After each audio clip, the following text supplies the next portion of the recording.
are pausing. Yes. Talk about the exact thing that we're going to read about in the Torah this week. You know, we talk about it sometimes, how the things line up, and we end up talking about something in the Torah that you're like, how did this happen? You know, like, how is it this week that we're reading it? When I show you the words we're going to begin with today, you're going to say, how did this happen? This is one of those ones, again, where you're going to say, this is not a coincidence. And again, I think it happens for a reason. Teitzei, well, there's no denying what you're going to see today. Teitzei, and remember, we're reading the end of Shoftim, which we're still catching up from before. We're going to start with chapter 20 today of Deuteronomy. And what I'm going to tell you is that there's a really weird thing that happened too with the way we started reading. The part that we're reading in chapter 20 is very similar to what we're going to read in Teitzei. Teitzei literally means when you take the battlefield, and it deals with what happens when you capture a woman in war. But what's so interesting is that we're actually going to begin with another Teitzei phrase that's from Shoftim. So Shoftim began with discussions about magistrates and law, and went into a lot of texts about different things. This week, the theme is really going to war again, and also on what happens around family and life, and specifically like laws that have to do with family structure. And again, as we've said many times, these portions have lots of laws.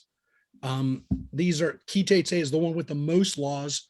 So today's portion has got the most laws of any Torah portion, 72 laws in Teitzei. So today, and we're just now on live on Facebook. I wanted to invite people on, and I didn't have enough time tonight to get in and kind of give people a little taste of what we're doing tonight, which I do sometimes. What I wanted to say, and I'll say to you now, because we got to jump in because we got a lot to read. Yes. I will tell you this week, and we've done this before, and I've said it before, of all the weeks that we've ever read a Torah portion, I don't know that it's ever aligned so thoroughly with what we're seeing in the news right now. So I'm going to share it. And again, I wish I could have put that out there into the rest of the world. I just said it now. So anybody who's watching on Facebook now just heard it. This is a time when the Torah portion, and specifically where we're reading from Torah today, is going to give you a little bit of the chills. So the words here in chapter 20, and as I said, Shoftim, we're still at the last part of the previous week's portion, Shoftim, which means laws or judges. This begins when you take the field against your enemies and see horses and chariots, forces larger than yours. And again, it's Teitzei lemilchama, when you go to battle.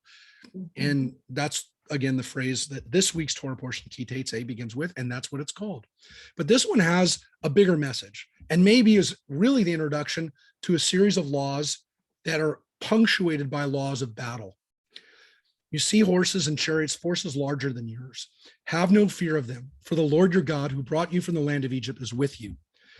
And again, I apologize for those who joined a little late. My voice is not where it needs to be, but I am where I need to be. So even though my voice isn't as strong, trust me when I tell you, I am going into battle right now. Before you join the battle, the priest shall come forward and address the troops. He shall say to them, "Hear, O Israel," which again is the word Shema Yisrael. It's not Shema Yisrael, the Lord your God, the Lord is one, but it's a very, very holy thing that he says to them. The priest, the religious leader, says to them, "You are about to join battle with your enemy. Let not your courage falter. Do not be in fear or in panic or in dread of them. For it is the Lord your God who marches with you to do battle for you against your enemy, to bring you victory." You give a message of hope and inspiration. Mm-hmm. Then the officials shall address the troops as follows. Is there anyone who has built a new house but is not dedicated? Let him go back to his home, lest he die in battle, and another dedicate it. Right away, we're told there's an exemption for certain people. Mm-hmm. First, you tell everybody, we're going to go into battle and God's with us. A message of hope. But excluded from the battle are people who have just started building a home and are finishing it off. And God forbid that person dies and never gets to inhabit this home. This is, again, about your family, about starting your family. All of this stuff is predicated on how to create a home, a family, a society. And the first thing is, if you built a home, you can't fight. Is there anyone who has planted a vineyard but has never harvested? Let him go home, lest he die in battle and another harvest it. Is there anyone who has paid the bride price for a wife, but who has not yet married her? Let him go back to his home, lest he die in battle and another marry her. And so anything that someone has done to start their life off, they are not allowed to fight. The idea that a soldier would be killed while in the midst of starting a family is so important of an exemption that they're not allowed to fight. Not allowed to. Send them home. Because the important thing about this is that we don't fight battles for land. We don't fight battles. And this is the whole idea in the Torah. We don't fight battles for military victory, for conquering land, for owning more territory, for expanding our empire. We fight battles to save and protect our families. And if that is going to be compromised, if the war compromises your ability to take care of your new family or your family that you're just starting, you are not supposed to fight. That's a huge group of people now that have now been said at a young age, you're not fighting right now. If you haven't started these things, then you're allowed to fight. If you've already started them and already established, you are allowed to fight too. It's not over. The officials go on addressing the troops and say, is there anyone afraid and disheartened? Let him go back to his home, lest the courage of his comrades flag like his. And the last exemption is for people who don't have the courage to go into battle. And they are sent home. And it says exactly why. You don't have to guess. You all figured it out before I even finished. Because that lack of courage, that panic or that fear, that dread is going to spread like a contagion in amongst the ranks, and it will cause other people to lose heart. And so this is a very important concept in battle. And it's one of the things that is, in some cases, a problem, especially if, and again, a lot of people are now talking about the comparisons between what happened now and what happened in Vietnam. When people are, afraid to fight, they don't want to fight, they feel like they're being forced to fight, the morale of the troops is going to go down the toilet, and you can't fight. And that's what we found happened to some extent in Vietnam. It happens, it was happening over the last 20 years in Afghanistan to some extent. And so when I tell you that you could not have asked for a more appropriate portion for what we're living with right now. And again, I didn't know that we were going to continue and have to start this week with this section, but this section and the section we're about to read are almost literally put for us now to read and to remember that this is what happens, or these from the standpoint of what we do when we're in battle. The way we draft people, or the way we assemble our troops, the way we fight, is not anything other than a holy exercise. It's literally predicated on your morality. It's predicated on your ethics. It's predicated on what you're fighting for and who you are as a nation, who you are as a people. And Rabbi, yeah, we come back week after week because the Torah, written so long ago, is so relevant to our lives every week, maybe this week more so, but it is relevant to how we live now. And you are emphasizing that at the moment, but it's always relevant. I always learn something about now from what we read in the Torah. Know, but sometimes when I read something in the Torah that I literally read in the newspaper or online, whatever, 5 minutes ago, when you approach a town to attack it, you shall offer it terms of peace.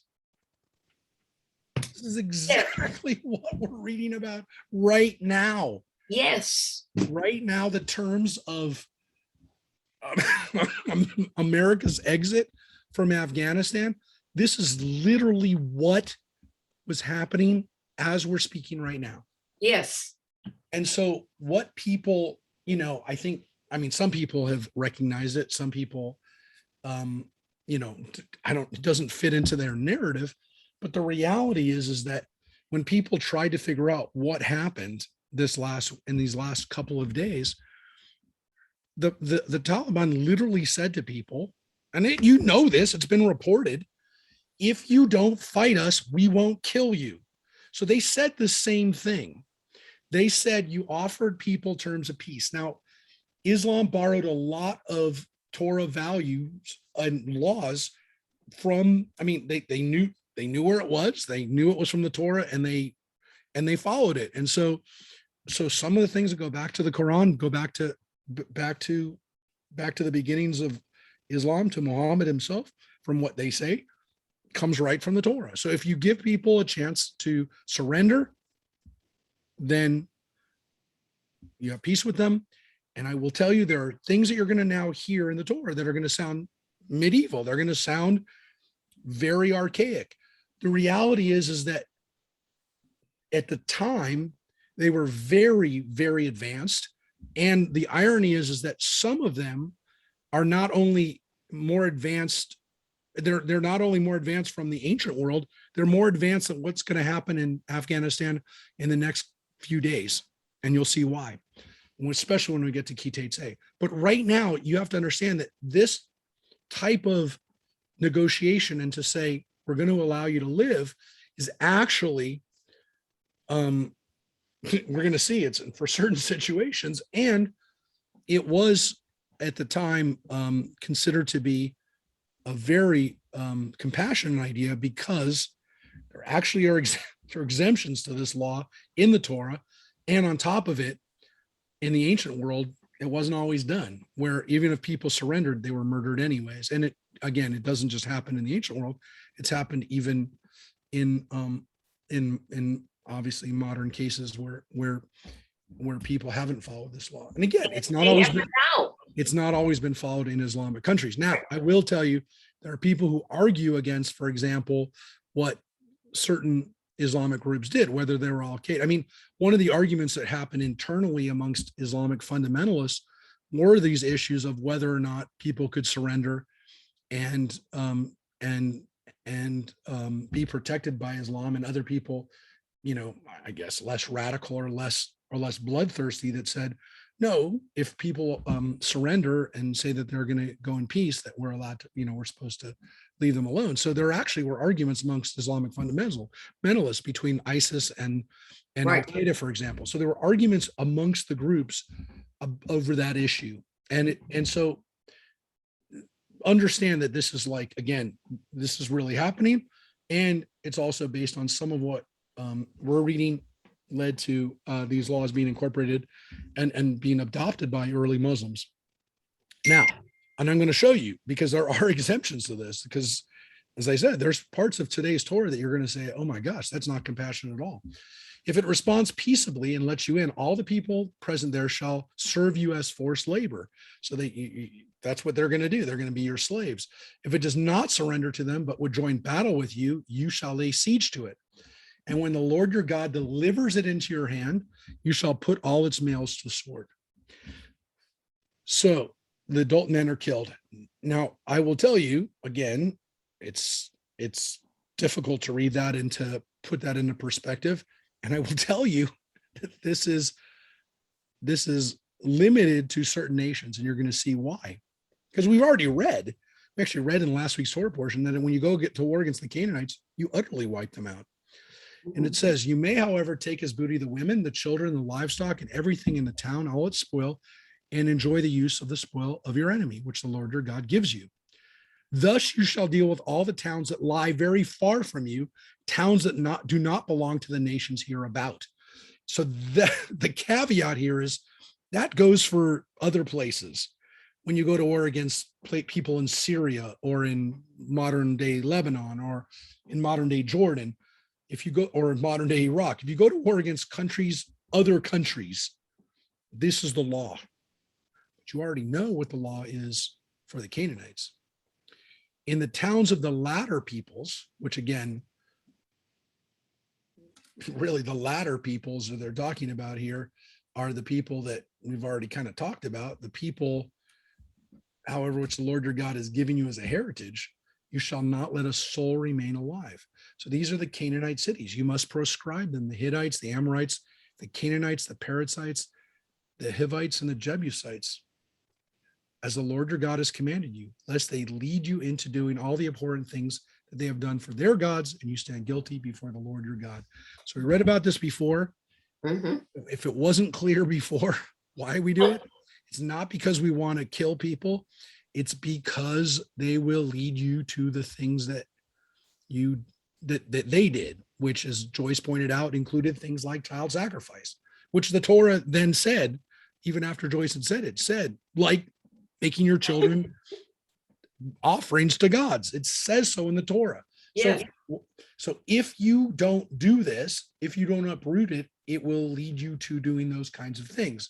So if you don't wipe them out, you're going to wind up wiping out your own kids. Now, I've said this before, and I'll say it every time we read this.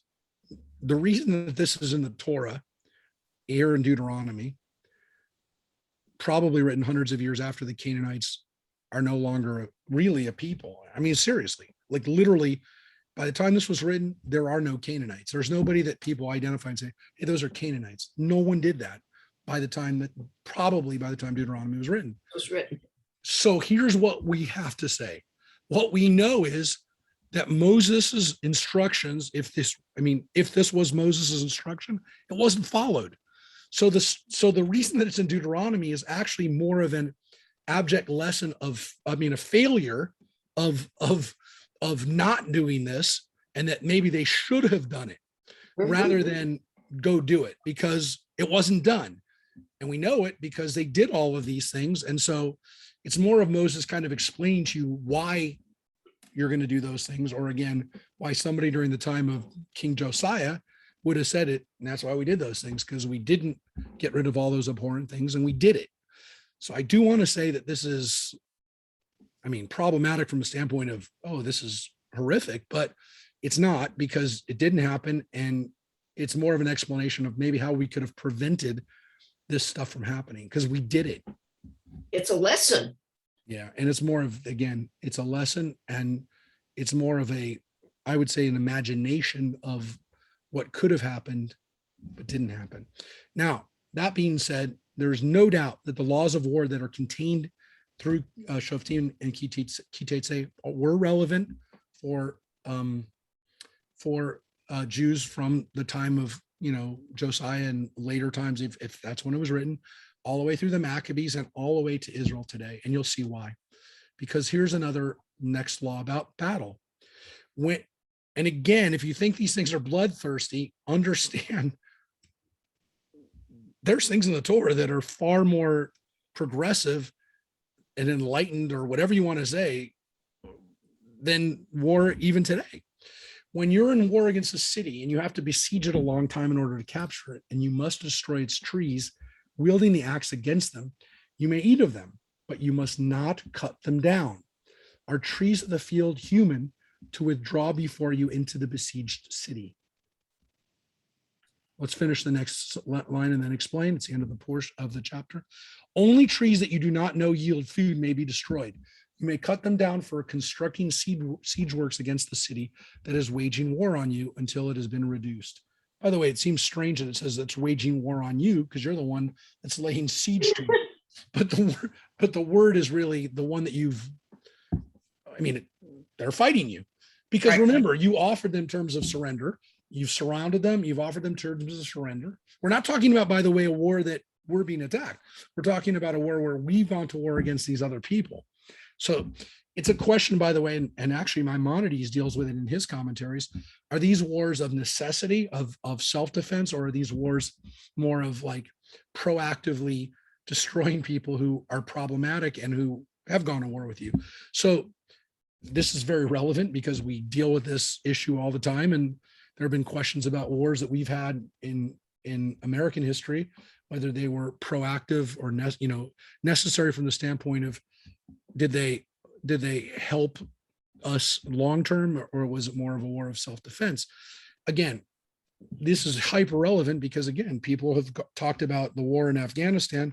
Some people have called it the good war and the war in Iraq the bad war. I hate those terms, but people have used. But I'm just telling you what people have said. The Torah says that when you go to battle, you're not allowed to cut down trees that you need for food that regenerate. The Torah understands how hard it is and how long it takes for trees to regenerate. And there's a compassion for nature here, which I think is phenomenal from the standpoint of literally saying you cannot destroy life in order to go to battle, even non-human life, even even floral life has to be preserved. And so there's a respect here for nature and for the foresight that you need to have, because again, you need the food. You need to have food one day. And if you cut down fruit trees, you won't have them. You can eat them, but if you cut them down, not only will you not have them to eat, but you won't have them to eat years later. It'll take years for them to grow. Years.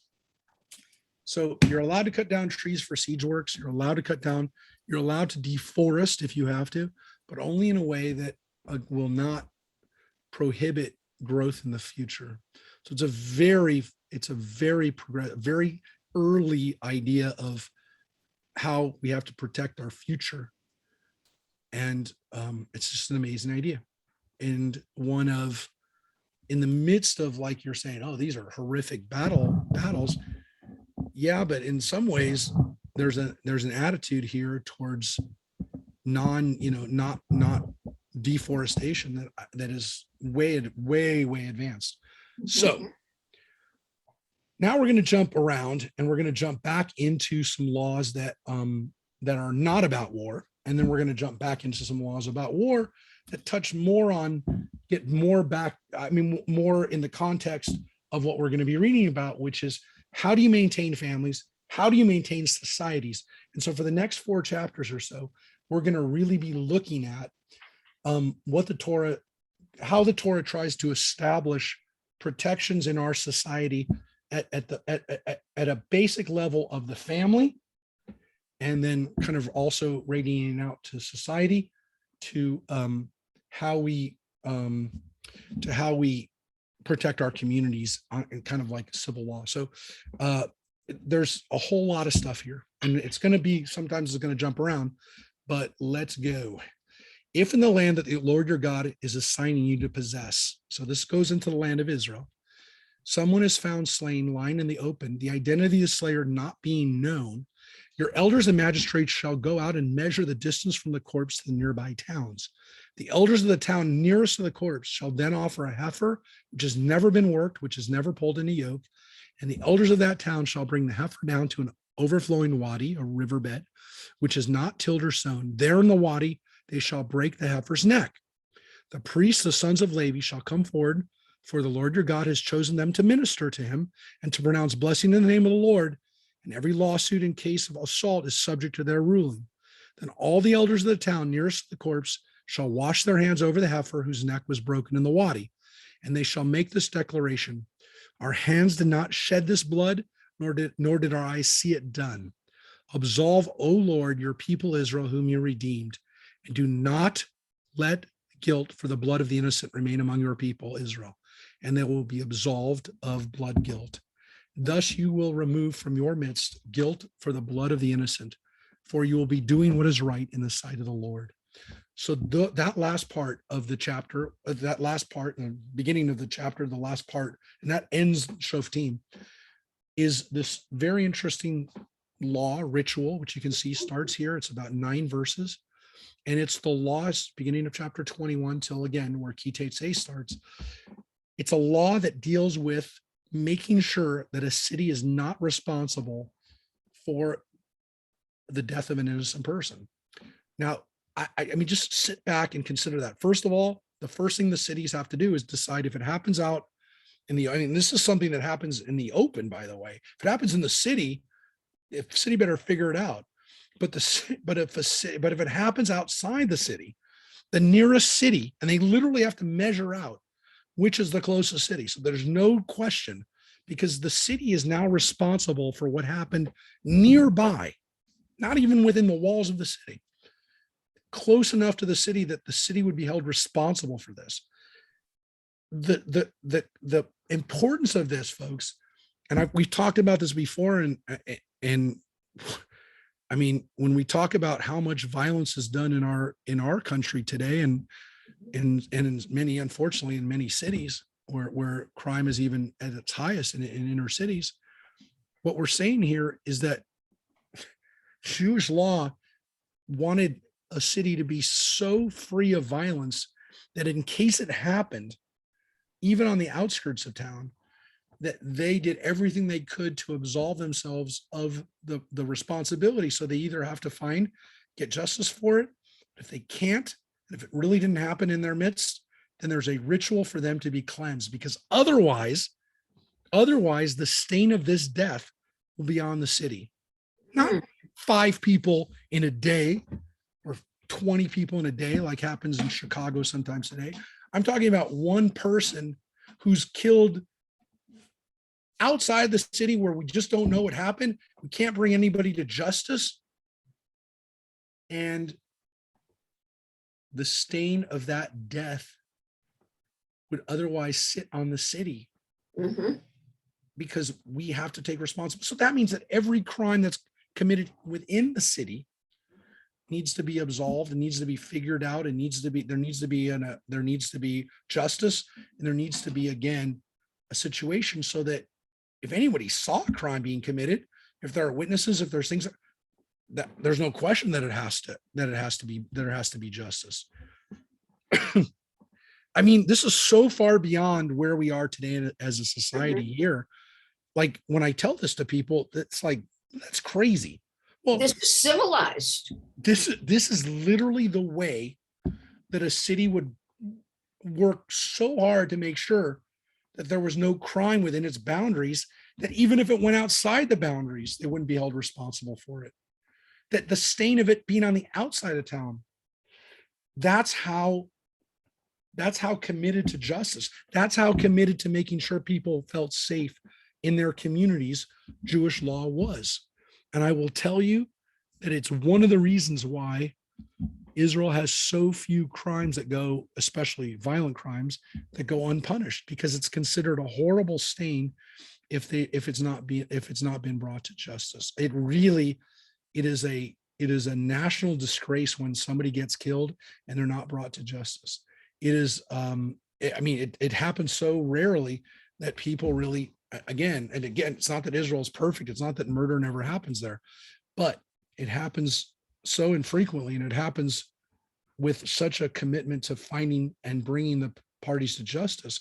I'm talking about, armed robberies, and I'm talking about rape or hostage taking, any kind of like,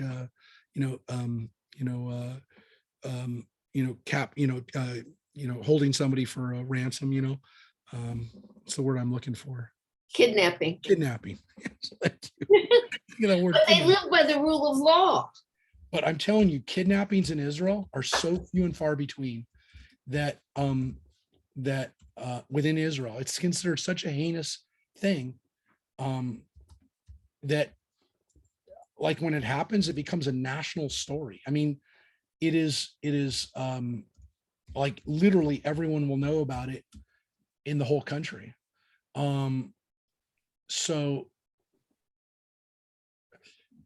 and I'm saying that because there are countries where, like, kidnapping is just, it's part of life. And, I have friends and, Jewish community members in Mexico who, they just know that that's it's a chance it's gonna happen. It's considered such a heinous crime. Israel had um, kidnapping. There were probably about 10 or 15 cases, a year in Israel. Wow. I mean, I'm looking That's at some low. of the things,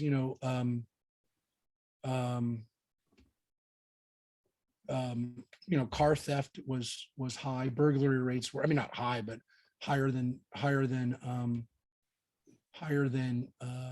other things. Like the highest thing was burglary. That was the highest crime rate. It is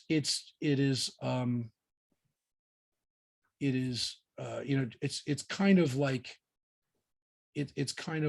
I'm going to give you another example. Hold on one second. I will tell you. Wait,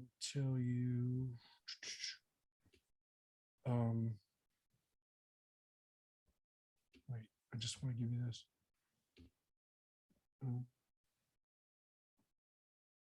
So the country with the highest, that's the most total, was Mexico, had the highest homicide rate by sheer numbers. It was actually 7th on the list.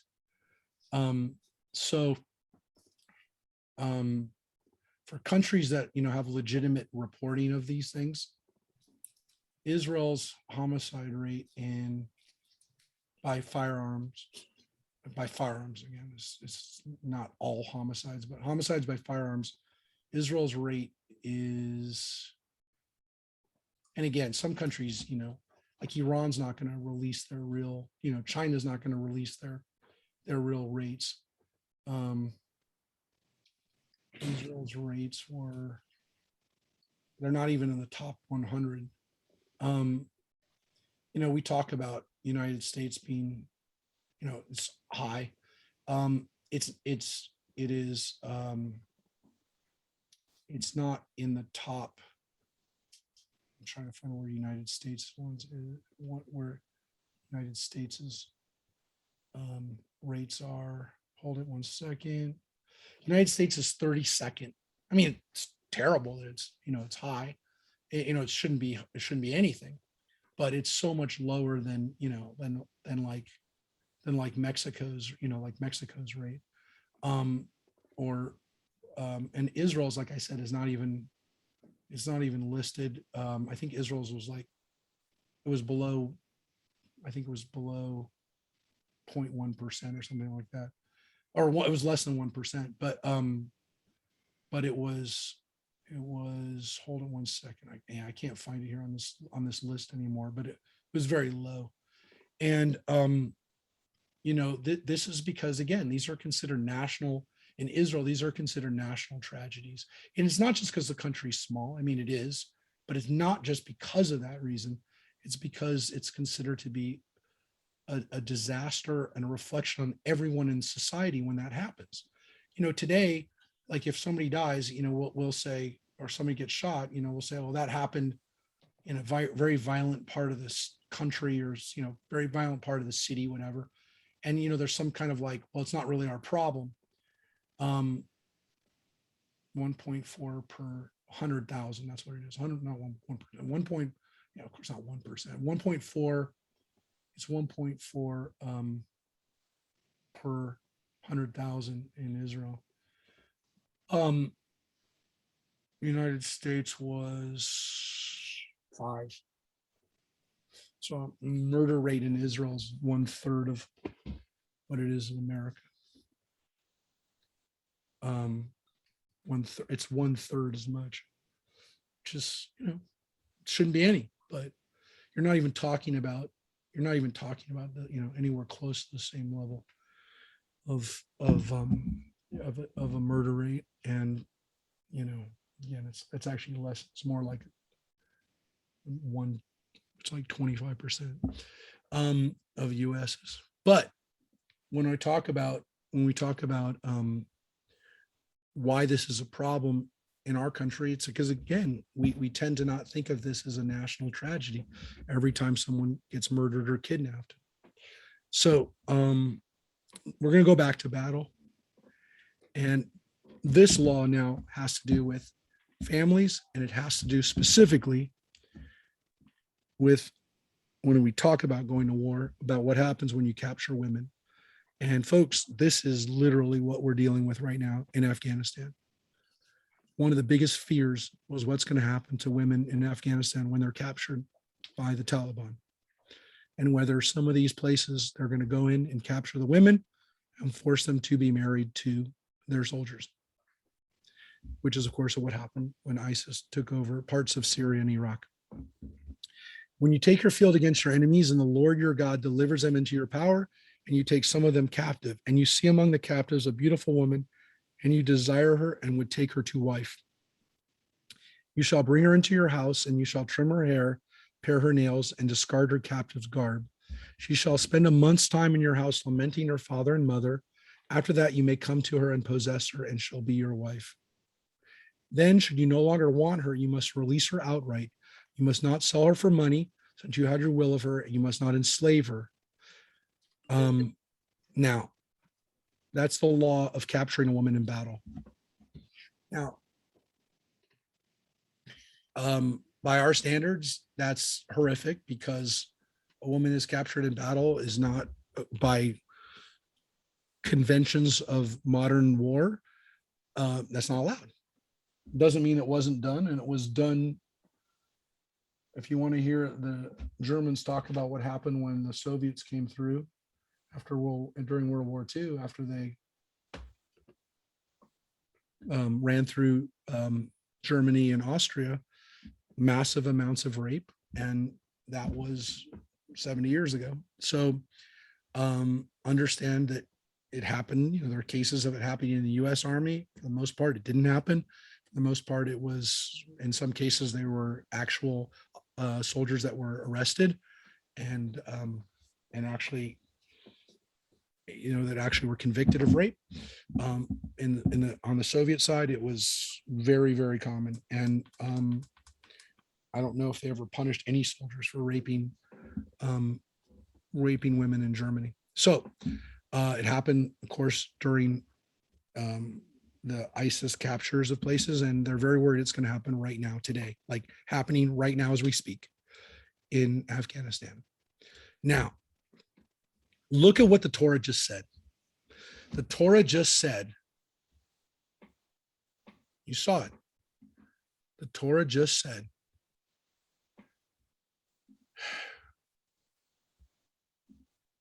when you see a woman in battle and you take her to be your wife, it doesn't say you rape her, and it doesn't say that you can do what you want with her. And it doesn't say, and it says specifically, you can't take her back and sell her to somebody else. When you take her to be your wife, she is your wife.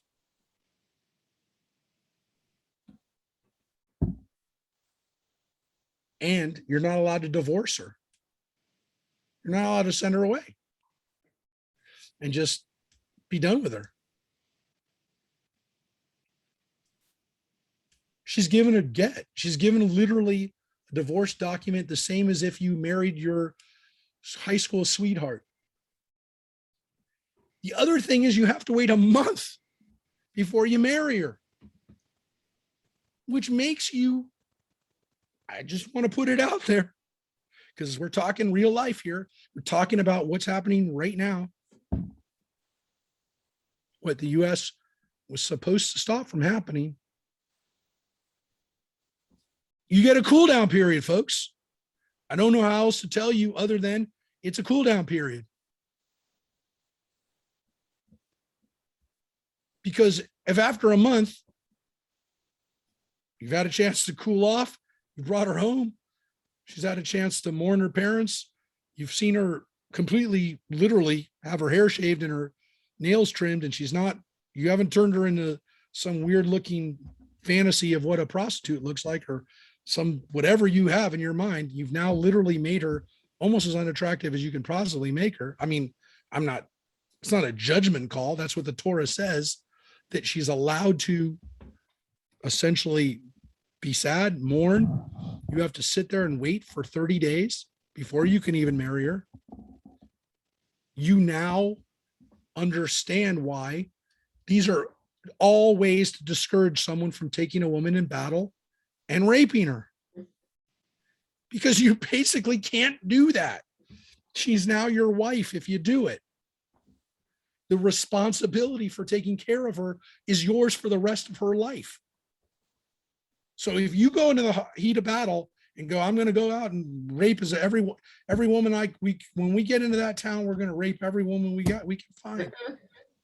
The Torah completely prohibited that just now and literally made it so that if you really want to do this, this is somebody you're going to have to really like. There's going to have to be a real love connection with her. It's amazing. And you can't sell her. She is not your property. She is not your sexual slave. Which means that women that we just read about that were captured in battle were not sex slaves. Doesn't mean they weren't servants, but they were not sex slaves. Which, again, we're worried that that won't happen right now. That literally people will go in, they will divide up the women and say, this woman, I'm taking this guy's wife, daughter. It's, I'm taking her away, and that's it. I mean, literally, this is a law that was well ahead of its time and is not even going to be probably held up right now. It was not in force.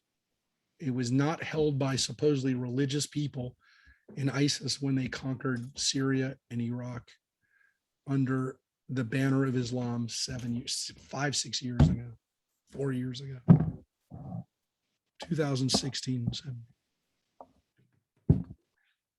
So this now goes into some more discussion about families and what happens when we would have a situation where there's polygamy. Now, doesn't mean that this is a woman that's captured in battle and she becomes the second wife for a guy. Some people, kind of get that from the juxtaposition here. Not necessarily.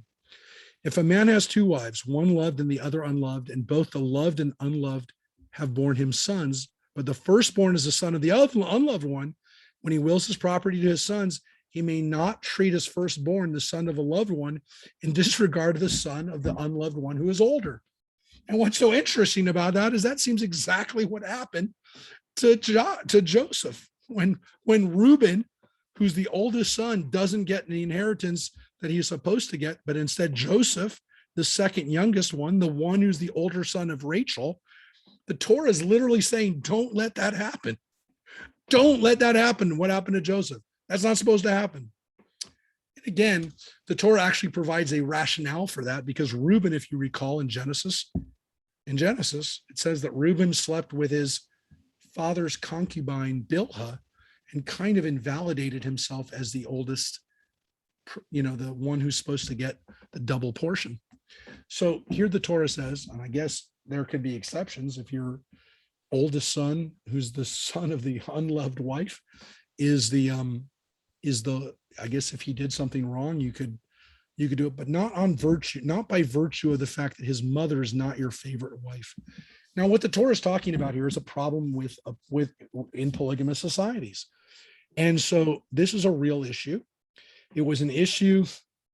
It's an issue in countries. It's an issue even where there's not officially dynasties or kings. It happened in Jordan with King Hussein's sons. The son that he supposedly loved the most, which was his son with Queen Noor, is not even really, doesn't hang around Jordan anymore because his older brother, who's the king, Abdullah, is the son of the first wife and didn't want, the younger son around. There's cases of this, even as I said, in places where there aren't kings, where there are dynasties, though. A lot of people know, and if you don't know, or if you forgot, I'll remind you, the current leader, I'm laughing because I just saw a documentary about how this went down. the the Kim dynasty in in North Korea, Kim Jong-un was not the oldest son. The oldest son, to remind you folks, is dead. Kim Jong-un killed his older brother. Well, he didn't kill him, but he hired a couple women to throw poison on him. So he died, right? He died in an airport in Malaysia. Kim Jong-un is the younger one. He was the son of the unofficial wife, or whatever, the younger wife that his father Kim Il-sung had. Yeah, that happens. And so the Torah doesn't want that kind of stuff to happen, and probably, again, pretty much discourage people from having more than one wife, because people didn't like being told which kid you could leave stuff to, and the Torah does. I mean, the Torah really does make it hard for you to have a new wife that you bring in that is a favorite child. Now, look, I will tell you too, this happens even in our society today, where we don't have polygamy, but some people call it serial polygamy, where a man will be married to more than one woman, and the children of the next wife will get privileges and get things that the other children don't get. So it doesn't have to just happen in dynasties. It doesn't just happen in polygamous societies. It is, there are these things that can happen where the younger sons can wind up inheriting things, or winding up with property or money that the older children don't get. And it causes lots of friction, and it is not generally the way things are supposed to be. Of course, today most people are kind of like encouraged to divide their estates evenly. Frequently happen after divorce. I see it frequently. It happens a lot. I'm laughing because thank God it didn't happen in my family. Could have. Of course, my dad had two. I have two brothers, much younger than me, who are very nice and very, very good young men. I say young men because they're 20 and 25 years younger than me. They are very good, and they did not end up, at least not that I know of, inheriting stuff that I didn't get. But it could have been. Look, I get it, and it could have been painful if my sister and I were cut off of money that they would have gotten. Because again, it happens today, even when people aren't married to two women at the same time. So it is an interesting law, and it's relevant. It is actually relevant, even though, as I said, it's not simultaneous wives. So it says specifically, he must accept the firstborn, the son of the unloved one, and allot him a double portion of all he possesses. Since he is the first fruit of his vigor, the birthright is his due. So not always fair that the oldest would inherit. And again, sometimes people decide, I'm going to divide up my estate accordingly to, however child is for whatever reason has certain things or whatever, needs certain things. People make those decisions. In the Torah, again, as we've talked about, you have 3 kids, you divide your portion into 4, you give the oldest one 2/4, which is 1/2, meaning the younger 2 kids divide up the other half. So they each get 1/4. It's could be considerable amounts, and sometimes felt unfair just by being the oldest. But this was considered to be a birthright, and it was the advantage that the oldest child would have. And it definitely could breed some discontent, but it was a biblical law. And again, one that kind of created a little bit of a dynasty in every home. I would argue, as a firstborn myself, that part of the compensation or the reward of getting a double portion is that I'm going to tell you what I think. You can disagree. If you're a secondborn, you may disagree, and it may not actually go into effect. But ideally, the firstborn child, when the father would die and the estate would fall to the next, that child actually was normally in normal situations or in the ancient world and even sometimes today, actually, and I think by birth order, and I do believe very strongly in the power of birth order, that the oldest child really does become to some extent the responsible party for the family. Mhm. And older children oftentimes feel that, and oftentimes they accept that. Sometimes they don't. Sometimes they run away from that responsibility. But I do feel that with that compensation to some extent comes added responsibility and added work. And I do think that ideally, and I think that was the intent, was that family member to some extent had to provide and had to make sure that the family continued to function, and and help lead that family as kind of the new patriarch of the family. So I do believe that that was kind of compensation for that. Again, it was the male child that would have done that, but I do believe that I believe that that's part of that is the role that that person then also plays for the family. So next, very famous law from the Torah. It's famous from the standpoint of people go, oh my gosh, that's in the Torah. If a man has a wayward and defiant son who does not heed his father or mother and does not obey them, even after they discipline him, his father and mother shall take hold of him and bring him out to the elders of the town, of the public place of his community. They shall say to the elders of this town, this son of ours is disloyal and defiant. He does not heed us. He's a glutton and a drunkard, which, by the way, what if he's not? I mean, what if he's just that because he's not a glutton or drunkard? Well, I guess they assume that if he was doing these things, that must be the real reason of it, real reason for it. Thereupon the men of his town shall stone him to death.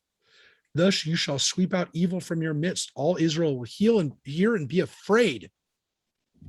Wow. This is the law we have in the Torah that, again, according to the rabbis much later on, never happened. There never was a kid that was this bad that ever, the rabbis in the Talmud say it never happened. It was a law that never had to be enforced. Listen, the point of it, of course, is not that a family has a child that is doing bad things and is making bad decisions. And, that happened a lot. There'd be a lot of kids that would be killed by their parents. What they're talking about here, folks, is something that is so bad Yes. that it will affect the entire city. It'll affect the whole community. Right. And so what happens is the whole community has to take part in it because it is going to stop the spread of this problem. And it's not a family problem anymore, then it's a community problem. Now, again, we're going to read about capital offenses. The Talmud says that a court that hung somebody every 7 years, and Rabbi Akiva says, no, every 70 years is considered a hanging court, is considered a court that is too violent.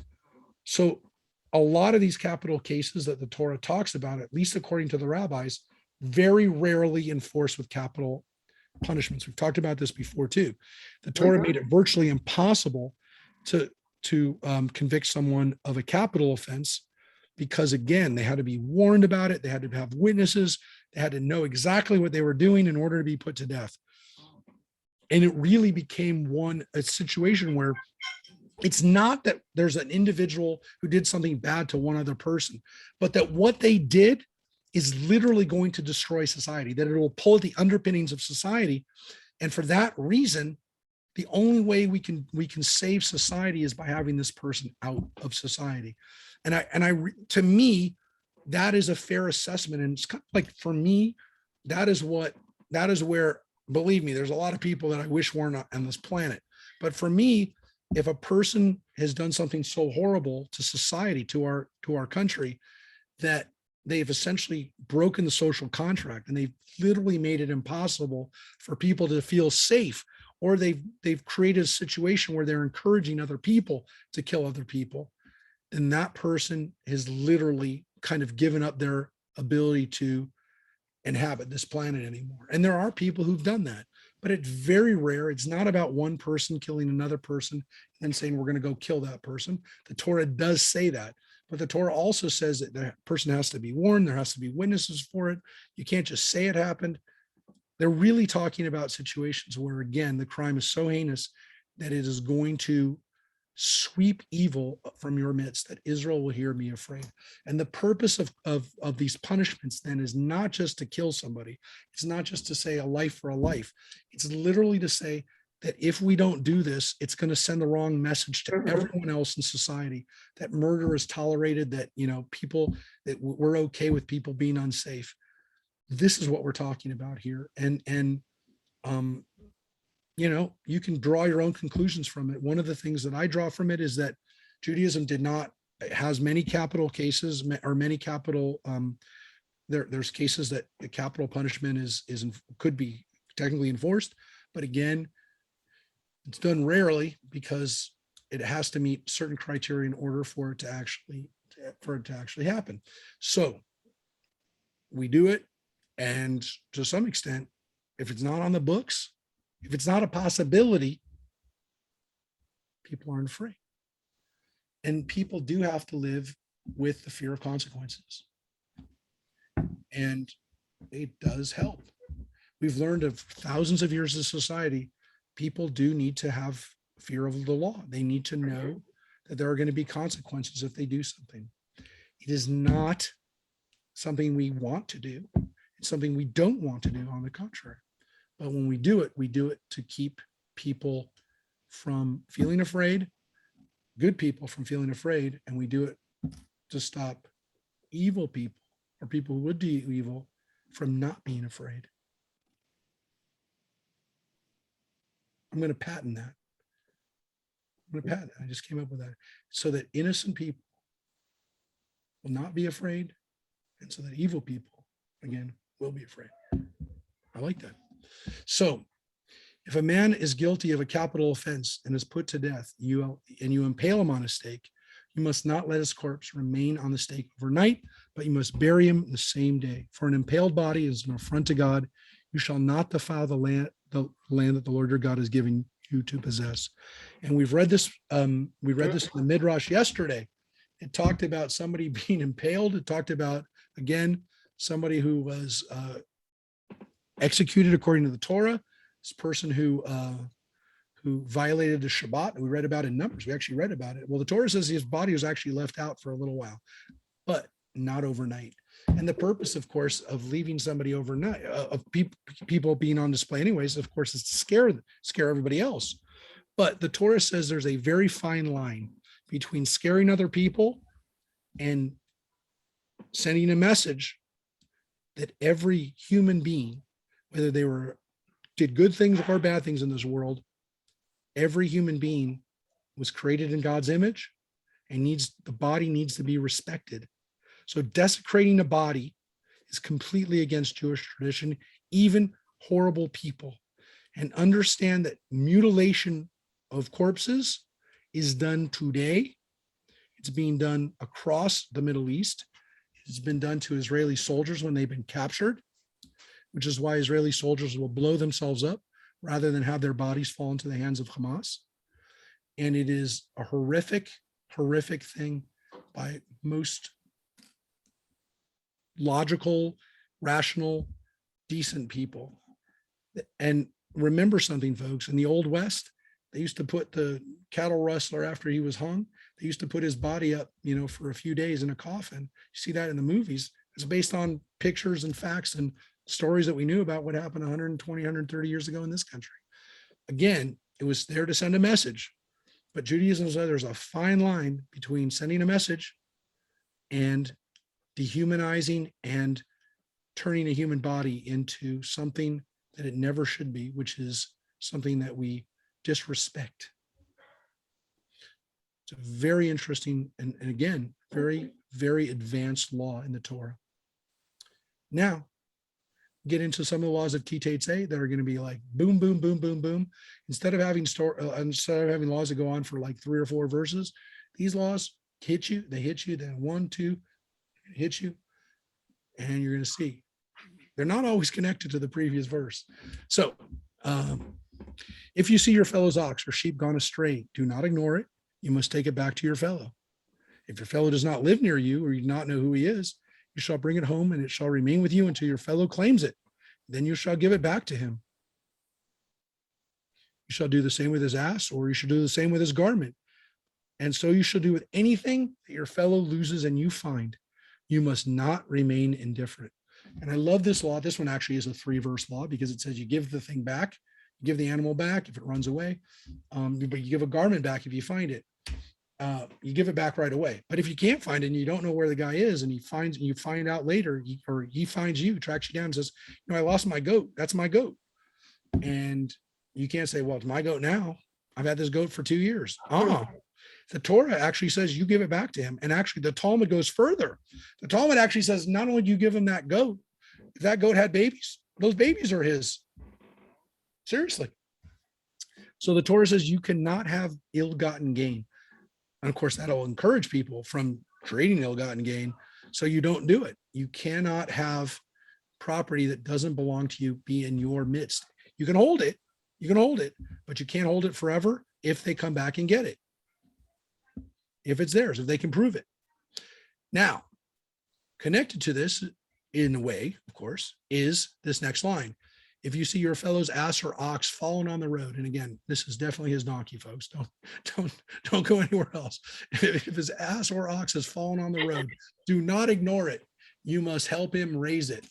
So, connected a little bit to the animal part. Again, here's this wonderful law that has more to do with maybe the animal than the person.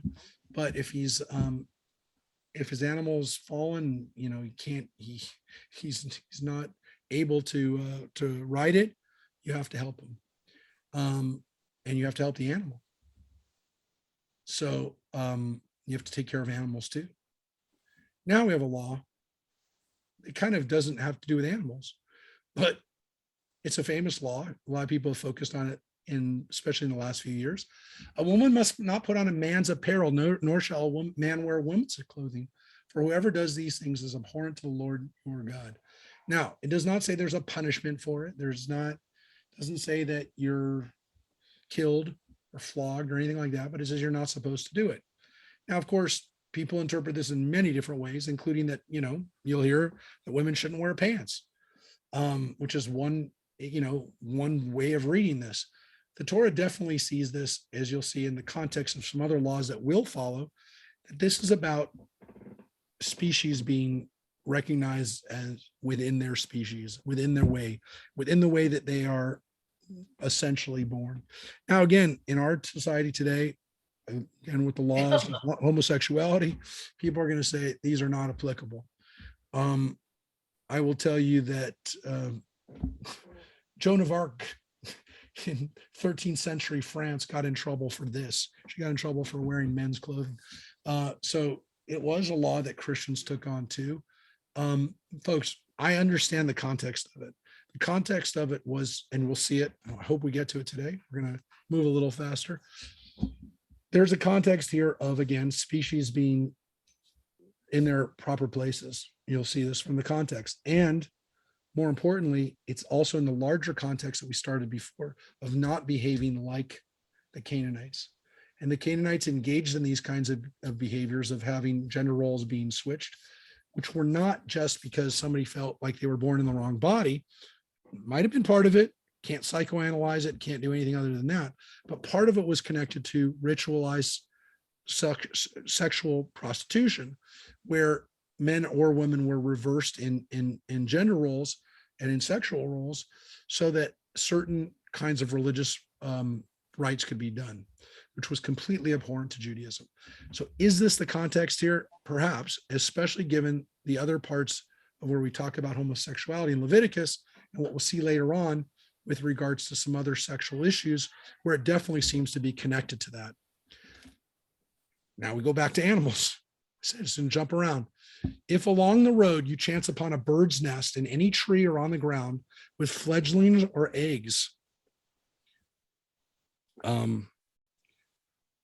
this is a very famous law. We have to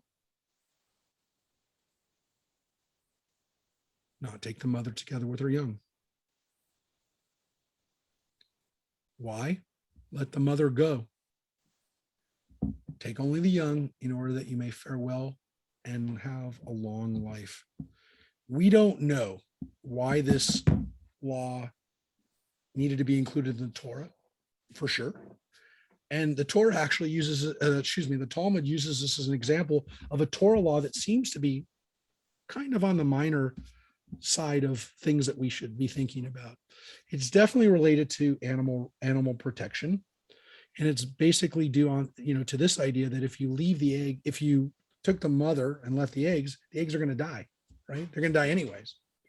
So what it really is talking about here is if you take the eggs or the fledglings, the baby birds, and you eat those, the mother will have more birds, and you're not going to destroy the birds and the mother. So there's this idea, again, like not boiling a kid in its mother's milk. There's something about the preservation of life and the respect for life that is part of Jewish law. Again, there's examples of the Talmud of saying like, this seems like a minor law, but the rabbis go forward and say, no, there's no minor law. It's here for a reason. And it actually says here that you may have a long life. So, it's going to help you, there's actually a reward for it. We don't always get laws that say what happens if we follow it. Here we do. And so again, it seems like one of these ideas that, look, if we've used this analogy before, if the parent dies, the kid's going to die anyways, right? It's the old, please put the oxygen mask over your mouth and help your children. Because if you go, then there's no one going to save them. So there's this idea too. We always talk about that. That seems to be the connection to this idea of preserving life and not thinking about the short term. Another law that is not necessarily connected to the previous law, but maybe connected in the full context.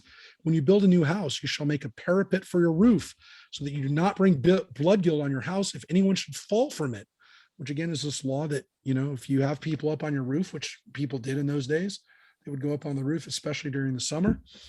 And they would, and so if you were hanging out up on your roof, you had to make sure that there was a parapet, a railing around it, so that people wouldn't fall from it, because otherwise it's your responsibility. And again, it's not just that somebody dies, but you're responsible for that death.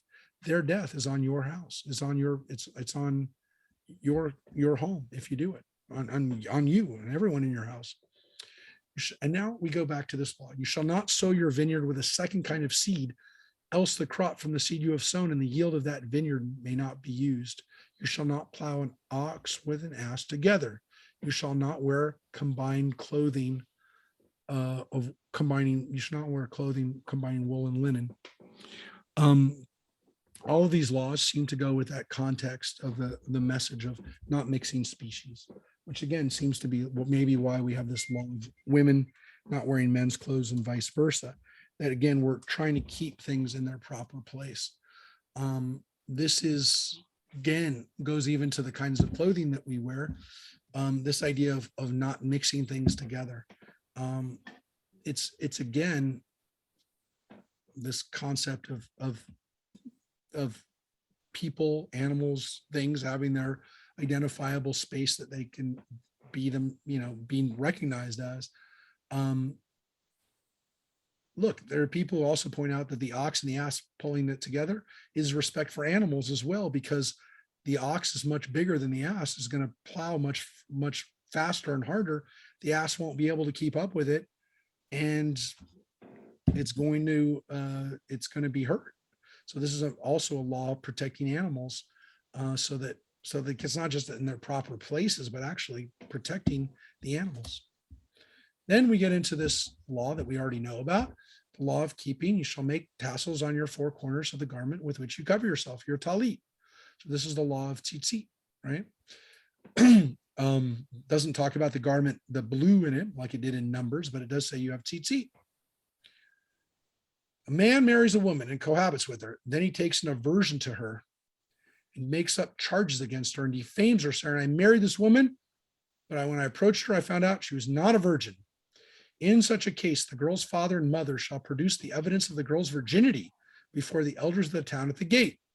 And the girl's father shall say to the elders, I gave this man my daughter to wife, but he has taken an aversion to her. So he's made up charges saying, I did not find your daughter a virgin, but here is the evidence of my daughter's virginity.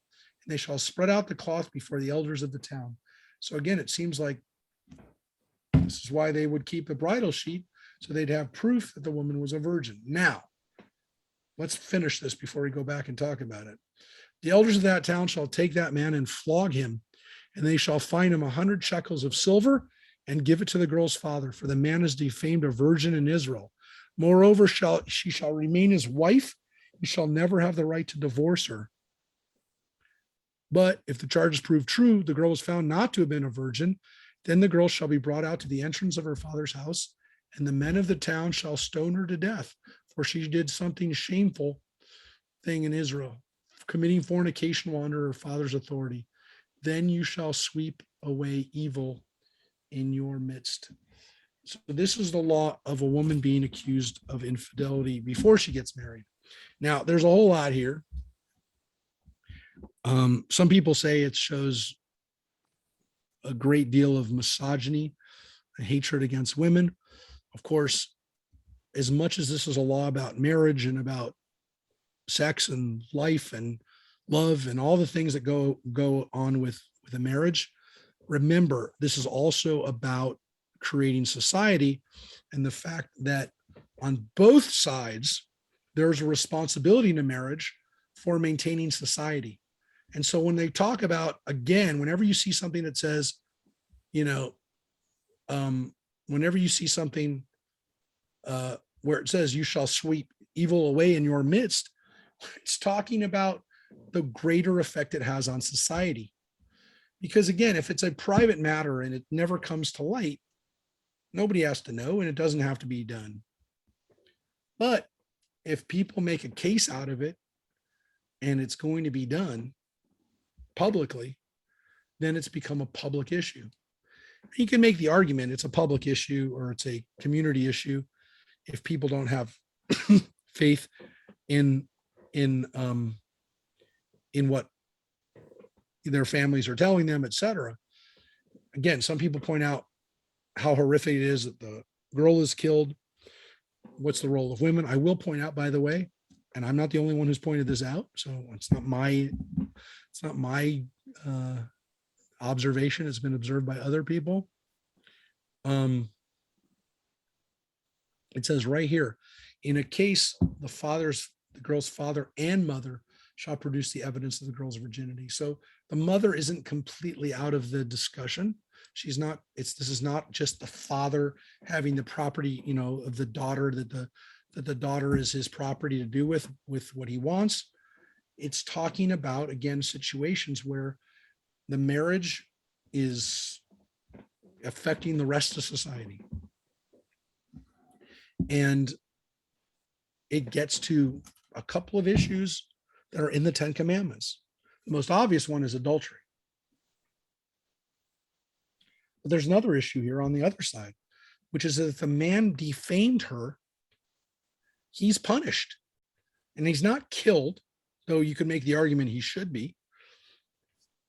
But his fine that's an immense fine. I mean, that's far more. I mean, he would have paid her maybe 30 shekels or something if he divorced her. He's going to pay 3 times as much now, and he's going to be publicly flogged. I mean, you could make the argument he should be killed because her punishment's death. And the Torah says, we read last week, if you accuse somebody of something where the punishment's death and it turns out it's false, you get killed. So you can make the argument that really should be the case here. But I will tell you, this would definitely discourage someone from publicly accusing of his wife of not being a virgin. So it's definitely discouraging that type of behavior, at least publicly coming out and saying that your wife, you married her under false pretenses. And again, what they're talking about here is a situation from the very beginning that he took an aversion to her. So he doesn't like her anymore. He doesn't want to be married to her. And what it's really saying is that he's doing this because he wants to get out of the marriage. And it's a horrible thing, but it must have happened. I mean, we know it must have happened. Is that people would try to get out of their responsibility by defaming somebody. And I guess from the wider lesson of this is this happens all the time. I mean, we have people that get defamed all the time. And there really are no consequences to it. If somebody is publicly shamed, and I have a situation right now that's happening in our own, not in Santa Clarita, but in Los Angeles, where a friend of mine, a great leader of our community, has been publicly defamed. I mean, there's really no consequence for what happens if it turns out not to be a real situation. It is, there is no penalty for it when someone gets publicly outed and it turns out that it's not the case. Again, we're not talking about somebody that's accusing someone and nobody knows about it, and it's all done behind closed doors, and that happens a lot. We're talking about something that happens publicly, where someone comes forward publicly and says this. There's no consequences on the other side anymore for somebody who turns out to be innocent of the charges. Their name's already ruined. So this is very relevant today, not as relevant as maybe the rules of going into battle and capturing women, but I know some people right now, and I've known people over the last few years where this has become more and more of an issue, where their lives are ruined, their jobs are over. And again, there are people who should be held accountable. I'm not saying that. There's a lot of people that should be held accountable, but there are people who've been eviscerated in the media, and it turns out they never did anything, and it's too late. Their career's already over, their reputation's already been ruined, and that can never be undone. So the Torah actually has a punishment for people who do that. So I do want to point that out. In some cases, the law seems terrible, but on the other hand, maybe there's something we can learn from this, which is there should be consequences to people who make up charges against somebody. So now we're going to get into another thing that is definitely connected to this wider issue. It goes all the way back to what we talked about with the person who's killed in an open area where we don't know exactly where the person who's responsible for the murder. This is now this really, really, it's a horrible situation, again, of communal responsibility. In the case where a virgin who is engaged to a man, if a man comes in her town and lies with her, you shall take the two of them out to the gate of that town and stone them to death. The girl, because she did not cry for help in the town, and the man, because he violated another man's wife. Thus you shall sweep away evil in your midst. So again, this is not just to punish people for having sexual relationships that are not allowed. This is so that you don't have people undermining all of society. It's, again, that line, sweep away evil from in your midst, right? Mikir becha, within your whole community. Preserve your community. Now here's the corollary to this, or one of the corollaries. But if the man comes upon the engaged girl in the open country, and the man lies with her by force, only the man with her, who lay with her, shall die. But you shall do nothing to the girl. The girl did not incur the death penalty, for in this case, it is like the man attacking another and murdering him. So here, rape, it's considered rape, and it's considered the same as murder. It says that. It doesn't say, well, why is it murder? Why do you kill the person? Because it's considered the same as if the person murdered them. And we bring them to justice by killing them. Now, you'll say to yourself, well, we just read these laws that women who essentially have sex outside of marriage are killed. Well, here's a law that basically says that if a man does this, what happens? What happens? We assume that the woman was raped. So the assumption here is that she would have called for help. She's out in the field, she's out in the country, no one could hear her. And so we actually assume that the man is guilty of rape. It's very interesting here that for all these male, you would say, well, these are male-oriented laws. It's not quite so simple, folks. So before you say, well, these laws are all misogynistic, Hardly, because in this case, it says nothing is done to the girl. So you could be sitting back there and you could have said, well, she was asking for it, whatever. It doesn't matter. The assumption is that he raped her. He came upon her in the open, though the engaged girl cried for help, there was no one to save her. And that is the assumption. That's the assumption. Now, what if she's not betrothed? What if she's a virgin and not engaged to anybody? He came upon her. If a man comes upon a virgin who is not engaged and he seizes her and lies with her, and they are discovered, the man who lay with her shall pay the girl's father 50 shekels of silver, which again isn't as much as the defamation situation, but it's well more than you'd pay for a bride, well more than you pay for a bride, and shall be his wife. Because he has violated her, he can never have the right to divorce her. So I know everyone's going to say, well, gosh, that's horrible. Well, the reality is the Torah recognizes that this woman now can never go back to being a virgin. She can never go back to being a woman who within society will be able to have any husband that she could potentially have. She's now in a different situation. He doesn't have the right to divorce her. Now you could say, well, wow, now she has to be married to the guy. It's a very interesting thing.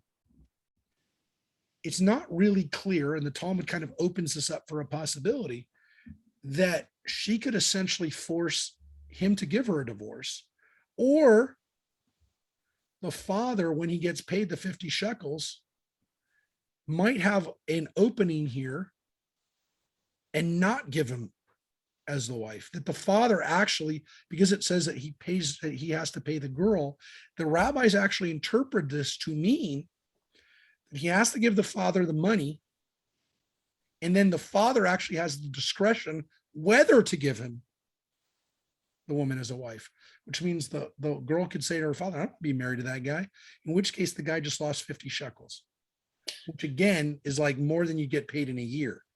So we're talking about, the equivalent of like 50,000, whatever. I don't know, let's say what the minimum wage was in ancient Israel, if it's comparable. But I will tell you, this is not something you wanted to mess around with. This was a law that really prohibited people from going around sleeping with whoever they wanted to and just saying, I don't care, not my problem. No. If we followed this law today, society would be way different. And I would argue, if we had a little bit of this intention to it, which is again, that people are responsible for people in a way that, again, respects their integrity, respects their holiness as a person, respects their sexuality, society would be far better off. Because what we're basically saying is there needs to be protections because people will do bad things. I mean, the laws are here because people did them. And so these laws are to prevent people from doing these things. There needs to be protection. The law must protect people from their worst behavior. That's why it's here, to protect society. Let's keep going. We're going to read a couple more chapters. So we're moving through these laws. Again, a lot of it is about familial law, about laws for families, laws for sexual behavior and for creating family, but it's even more than that, because what it really is, it's laws for society. It's laws to protect everybody. No man shall marry his father's former wife so as to remove his father's garment. We've read that kind of before. You don't marry your father's wife, even if it's your stepmother. You don't marry her. It's considered to be a humiliation of your father. Interesting the way they put it, by the way. Basically, you're having intimacy with somebody who your father had intimacy with. Not allowed. No one whose testes are crushed or whose member is cut off shall be admitted into the congregation of the Lord. Now, this is an interesting one, because you'd say, well, it doesn't sound like it was his fault. Well, they probably are talking about people who willingly had themselves emasculated. And why would they do that? Because the Canaanites and other peoples, and unfortunately, people were even castrati, in the Middle Ages, and I guess through the Renaissance period, who did this for religious reasons, for,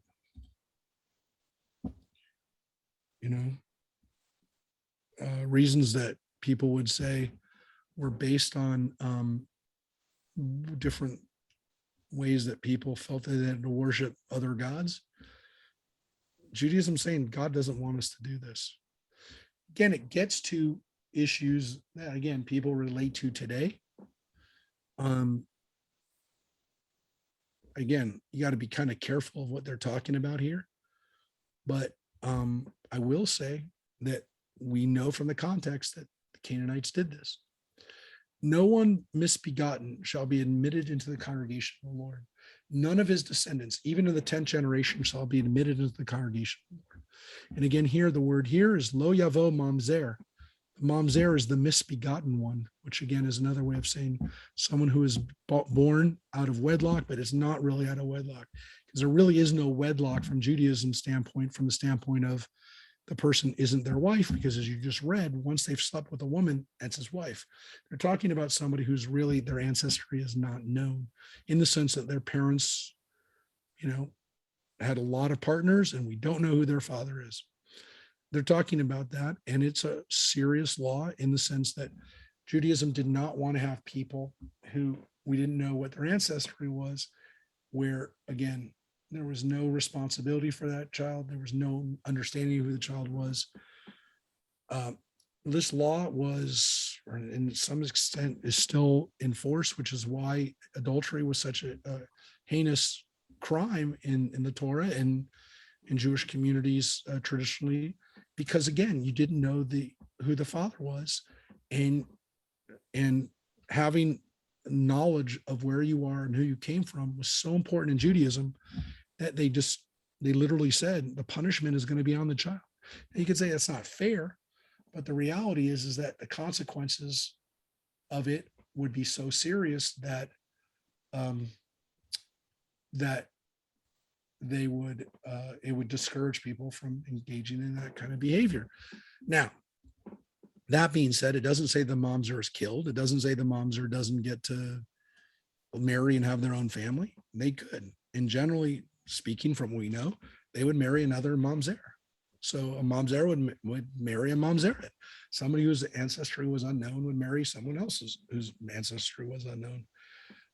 It kind of meant that there were classes of people in society where, again, some of them were unknown origins, but this was a law that protected or kind of like helped society have some responsibility.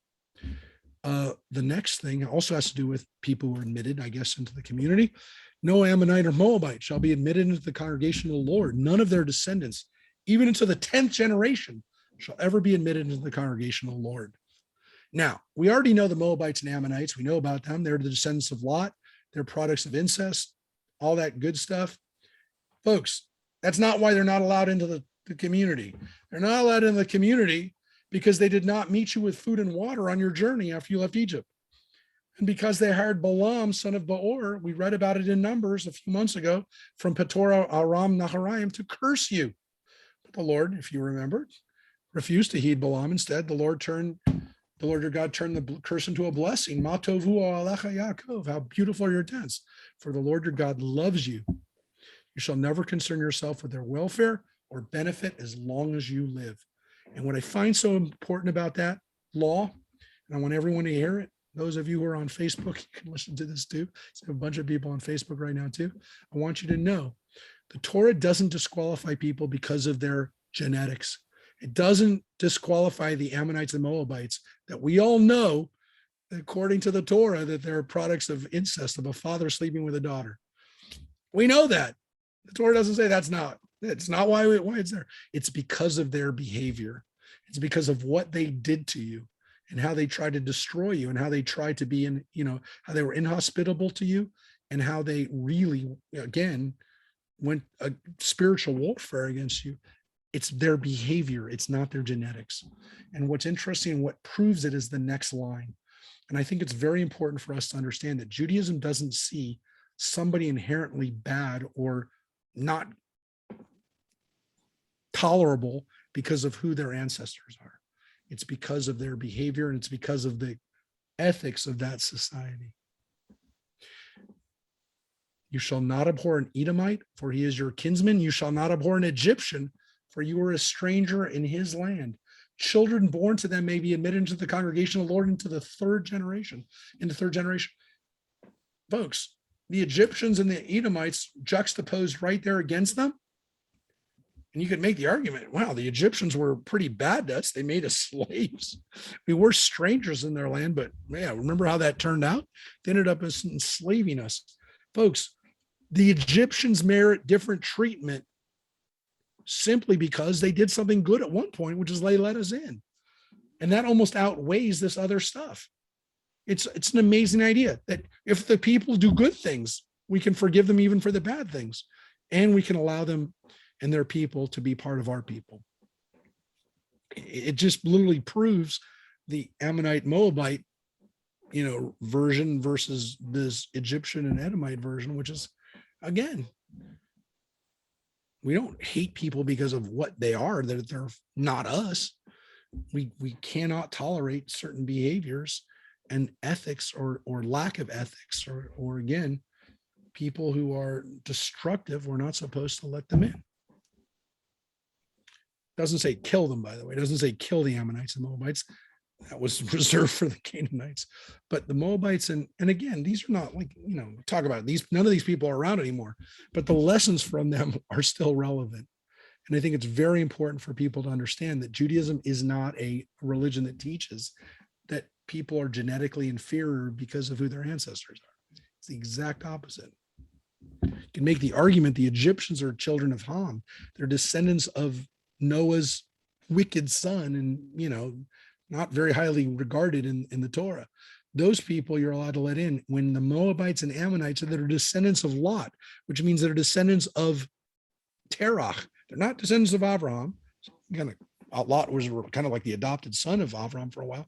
He's Abraham's nephew. They share the same DNA. The Ammonites and Moabites share our DNA back to Terach, back to Abraham's father. The Egyptians don't share our DNA all the way up. You got to go all the way back up to Noah to find our common ancestor. So it's not about genetics. So when you go out as a troop against your enemies, be on your guard against anything untoward. If anyone among you has been rendered unclean by a nocturnal emission, he must leave the camp, and he must not re-enter the camp. Toward evening, he shall bathe in water, and at sundown, he may re-enter the camp. So again, people have to be pure. I'm not talking about every day. Like normal days, yeah, you're supposed to be. But even when you're in battle, even when you're out on the battlefield, you need to be careful. And what's the next law? Further, there shall be an area for you outside the camp where you may relieve yourself. With your gear, you shall have a spike. And when you have squatted, which is the nice way of saying going to the bathroom, you shall dig a hole with it and cover up your excrement. Since the Lord your God moves about you in your camp to protect you and to deliver your enemies to you, let your camp be holy. Let him not find anything unseemly among you and turn away from you. And so the Torah says, even in battle, you don't behave like animals. Even in the midst of like thinking about your life and death, and even when you're scared, and even when you're, at your worst, don't really be at your worst. You still are a holy being, and you're still something that is not an animal. So even when you're in battle, you're not an animal. So it's a very enlightened idea. And of course, it's also one, by the way, that preserves life and it preserves health through hygiene, because people were very stupid back then. And I'm not even saying back then, I'm talking about even 200 years ago. People were defecating on fields that they fought. Needless to say, you get hurt on that same battlefield, and you have wounds, open wounds that are being infected by feces and excrement. You get sick and you die. And the Torah actually prevents that from happening because you're creating a hygienic battlefield. It's astounding. Mm-hmm. The next law, Again, highly evolved. Folks, my friends, the Dred Scott decision, for those of you who remember your US history from the 1830s and 40s, and I mean, literally in our country, you shall not turn over to his master a slave who seeks refuge with you from his master. He shall live with you in any place he may choose among the settlements in your midst. Wherever he pleases, you must not ill treat him. Means this runaway slave, you don't return him. I mean, that's the exact opposite of the Dred Scott decision. You are not allowed to return a slave back to slavery if he's not living in your midst, if he's not living with his slave owner anymore. If he's escaped, he's gone, he's free. Now, I think it's another reason why you wouldn't want to have a slave. The guy runs away, no one's turning him over. You don't go over to the next door neighbor and say, hey, do you have my slave over there? Too late, it's done. Did not encourage slavery in the ancient Israel. I'll tell you, the fact that a slave can run away and he's free. No Israelite woman shall be a cult prostitute, nor shall any Israelite man be a cult prostitute. Here we get the whole flat out, maybe again, what all this stuff is talking about. You do not become, and again, the word here is kadesha or kadesh, same word for kadesh, kiddush, means holy. These are holy prostitutes that were used by the Canaanites. Connected to that, the next law. You shall not bring the fee of a whore or the pay of a dog into the house of the Lord your God in fulfillment of any vow, for both are abhorrent to the Lord your God. Now, it does say not, if you notice, it didn't say cult prostitute, it said a whore. And the reason that they use whore, you could use the word prostitute, by the way. The word zonah means prostitute or but they use the word prostitute here with cult prostitute because they don't usually say cult whore. I mean, again, I'm talking about semantics here, but there's a very important idea here, which is that cult prostitution, again, completely abhorrent.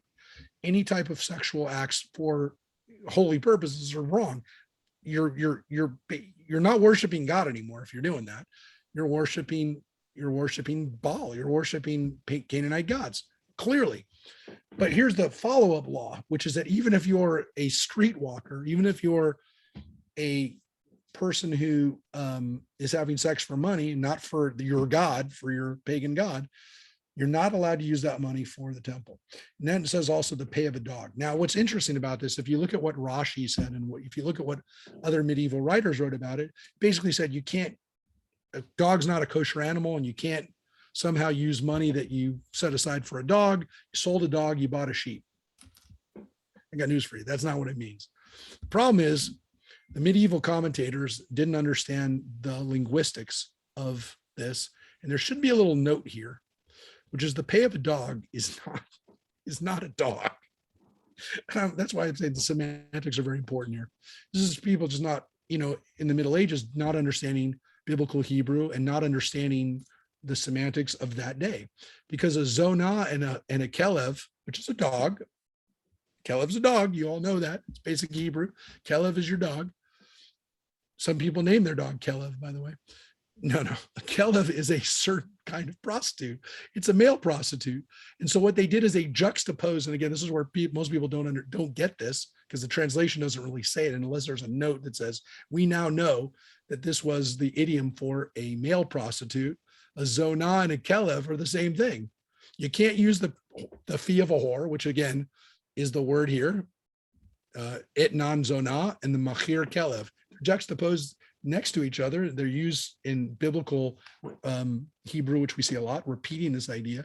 You're not supposed to use the pay of a male or female prostitute for the stuff that you bring into the temple. Could you use their other money if, let's say, they have another job, full-time job, if they're also farmers or they also make baskets? Can they still give that money to God? Yes, I guess, but not money that they know came from. And again, the purpose of this, because again, how do you really separate that money? It's your money and you mix it up. It's to discourage people from doing it. If you can't really separate the money, you shouldn't be doing it anyways. And that's what they're really talking about, not doing it. You shall so you don't use money from prostitution for this. And by the way, I want to tell you something. This is not an irrelevant issue either. I mean, you're sitting there reading this and going, well, what does this really have to say. Look, there's a real question today, and it's one that has been debated in the Jewish community. There's money that's been made from pornography. Should that ever be used for, for the community? This is not an irrelevant issue because, as we know, especially here in Los Angeles, there are many people who've made a lot of money from pornography that are Jewish.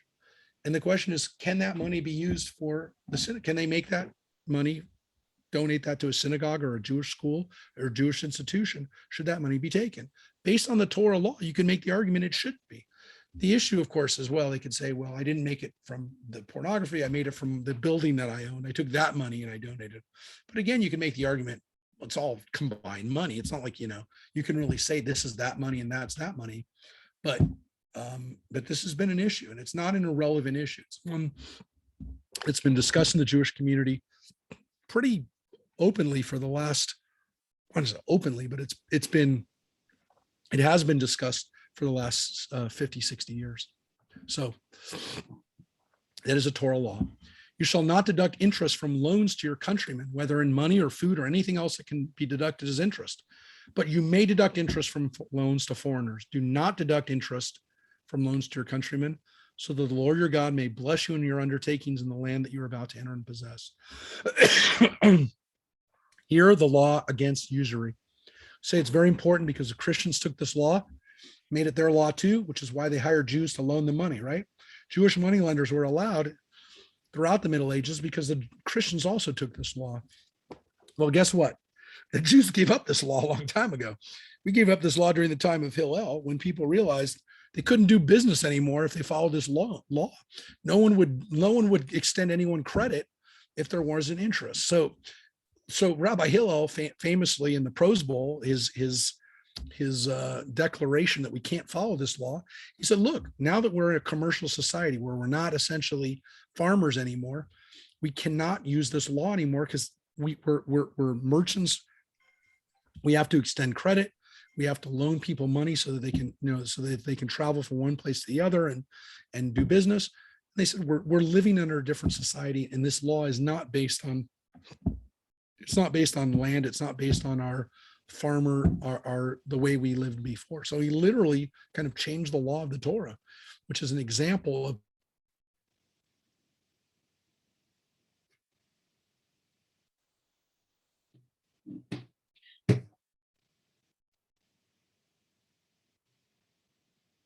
Lost him. Right there. Lost the rabbi. Come on back. Hi, David. Hey, how are you, Joyce? I was GLS yesterday. The support group? Yeah, It was wonderful. good. Of course. It was really good, and got good feedback from the previous week.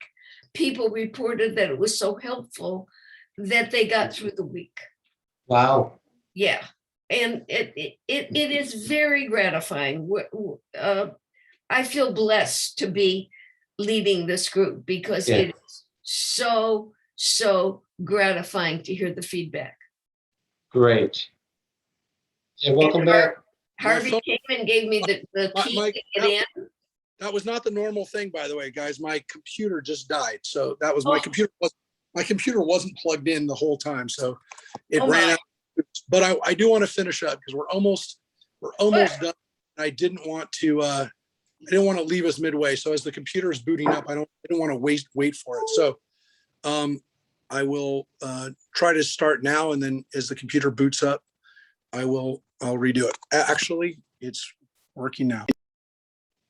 So apologize for that not being plugged in. That was a technical glitch. That was not the Wi-Fi. It was just my computer wasn't plugged in. So again, we finished this law of usury, and now we get to a basic common sense law, which is when you make a vow to the Lord your God, do not put off fulfilling it, for the Lord your God will require it of you, and you will have incurred guilt, whereas you incur no guilt if you refrain from vowing. So don't make vows. And again, the word here is neder, like kol nidre. Don't make vows to God. And so if you refrain from it, you don't do it in the first place, you're not going to be any problems. You must fulfill what has crossed your lips and perform what you voluntarily vowed to the Lord your God, having made the promise with your own mouth. So again, don't do it. It's better for you not to make those promises. And again, those are the promises we make. And we say, I promise you, God, if I do this, if you do this for me, I'll do this for you. If you say that, you got to fulfill it. But it's saying it's much better for you not to do that. Don't engage in that kind of behavior. Now, really interesting little law here about, I guess you could say, common behavior. When you enter another man's vineyard, you may eat as many grapes as you want. You can your fill, but you must not put any in a doggy bag. Do not put it in your vessel. That's considered stealing from them. So if you're walking through a garden and you start eating some grapes, that's okay. You don't get to take them. That's stealing. When you enter another man's field of standing grain, you may pluck ears of grain with your hand, but you must not put a sickle to your neighbor's grain. So don't go around there cutting it off. You can have a few nibbles. It's not considered a crime, but don't take, again, don't go in there and say, oh, I was just taking a couple nibbles. Not if you're cutting it down. So now we get to another law about family. So after reading some weird law about not picking out too much food or taking it from your neighbor, a man takes a wife and possesses her. She fails to please him because he finds something obnoxious about her. He writes her a bill of divorce, hands it to her, and sends her away from his house. She leaves his household and becomes the wife of another man. Then this latter man rejects her, writes her a bill of divorcement, hands it to her, and sends her away from his house. Or the man who married her last dies. Then the first husband who divorced her shall not take her to wife again, since she has been defiled, for that would be abhorrent to the Lord. You must not bring sin upon the land that the Lord your God is giving you as a heritage. Now, what's so weird about this law is, like, why can't a man remarry his wife? The problem isn't, again, that he married his wife. It's that she went and married somebody else and is now coming back to him. Now, there's something weird about this, which I think gets to like kind of a bigger issue, which is what they really want to keep away from is somebody who is pulling a scam on people, whether it's the man or the woman doing it, where they're going around and they are marrying people for the sake of taking money from them. Because what would happen essentially is if a man married a woman, they're married, she goes marry somebody, they get divorced, she marries some other guy, and then she comes back to her husband, she essentially could be taking money away from him, or as it says, he dies. Now, he could die because he just lived to a ripe old age and then or maybe had an accident and he died. But maybe that accident was caused by the wife who said, you know what? I know a way for me to make a little extra money, which is marrying guys and killing them or taking their money. So I think it really is trying to prohibit somebody from running, scams or cons that could lead to death, because the person could die, or again, just causing people to not really know who's married to who's having babies with who. So this is a law that kind of prohibits that. Look, it can happen now where people marry somebody and then they go back and they decide they wanted to be married. It happens. We know it happens. Where people get back together with their exes. It doesn't happen a lot. And generally, again, if it happened regularly or if it happened a few times where a woman kept marrying a guy and then coming back to her husband, we kind of say maybe they're running a little bit of a prostitution ring. It's a little bit of a way around the laws against prostitution by kind of running it as a marriage. And interestingly, there is actually precedent for that. In Islam, there are women who are essentially prostitutes in countries where prostitution is illegal, which most Muslim countries prohibit prostitution. But some countries or some societies in Islam have found ways around it by letting a woman marry a guy for a night. Honestly, they literally have a ketubah that's set up for a very short period of time, which again is still prostitution. When a man has taken a bride, he shall not go out with the army or be assigned to it for any purpose. He shall be exempt for 1 year for the sake of his household, to give happiness to the woman he married, which is what we read about right at the beginning, which is why I said it's so great that we got to this part, because you can see that this is about keeping society together, even in the midst of battle, even in the midst of war, even in the toughest and most abhorrent types of situations. Shouldn't use the word abhorrent again, but the worst, humanity at its worst when it's at war, there needs to be a preservation of life and a preservation of dignity. And I will tell you that for everything that you just read, that you felt, oh, I didn't like that because it was misogynistic. Let me just remind you folks, I just want to remind you what we just read. He has to give happiness to the woman he has married. It doesn't say so he can have happiness. It doesn't say so that he can, have fun. It says he gives happiness to the woman he married. Her happiness, that's what it says, sameach. Her happiness is important to the Torah. A bride's happiness is important, not just so he can fulfill his marital duties and give her a baby. No, I mean, that's business, and you could say that's important, but her happiness is important to the Torah. It's amazing. So I'm glad we got to that part. We'll see how much more. We're almost going to wrap up we'll wrap up a little bit more. We're not going to get to the end of Teitzei, but we read a lot of stuff today. A handmill or an upper millstone shall not be taken in pawn, for that will be taken someone's life in pawn. And what they're talking about here is their basic things that they need to live. So you cannot have somebody pawn off, essentially the things that they need to live. I mean, the modern equivalent would be like a car, or the basic things that you have in your home that you need to live, like your refrigerator. You can't take away a man's refrigerator or a woman's refrigerator. If a man has found to have kidnapped a fellow Israelite, enslaving him or selling him, that kidnapper shall die. Thus you will sweep out evil from your midst. And there's the law specifically prohibiting kidnapping, same as murder in the Torah. In cases of a skin infection, you be most careful to do exactly as the Levitical priests instruct you. Read about that in Teitzei and Matzor in Leviticus. Take care to do as I've commanded them. Remember what the Lord did, your God did to Miriam on the journey after you left Egypt, and we read about that in Numbers. Even Miriam got sick, and the people did not, again, treat her with any difference in that they couldn't do anything with her until she had gone through her quarantine. Even Miriam. When you make a loan of any sort to your countryman, you must not enter his house to seize his pledge. You must remain outside while the man to whom you made the loan brings the pledge out to you. If he is a needy man, you shall not go to sleep in his pledge. You must return the pledge to him at sundown, that he may sleep in his cloth and bless you. And it will be of merit before the Lord your God. So even when you've taken something as collateral, if it's something from their basic necessities, folks, you're not allowed to hold it. You're not allowed to go in and take it away from them. You're not allowed to humiliate them further. And again, what happens? God will take note of that.